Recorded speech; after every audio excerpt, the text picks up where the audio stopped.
બાવળિયાળી ધામ એ કેવળ એક ધાર્મિક સ્થળ નથી. આ ભરવાડ સમાજ સહિત અનેકો માટે આસ્થા, સંસ્કૃતિ અને એકતાની પ્રતીક ભૂમિ પણ છે.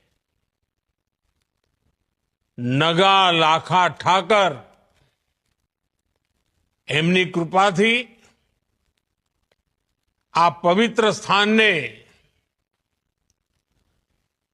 અહીંથી ભરવાડ સમુદાયને હંમેશા સાચી દિશા, ઉત્તમ પ્રેરણા આનો અખૂટ વારસો મળ્યો છે.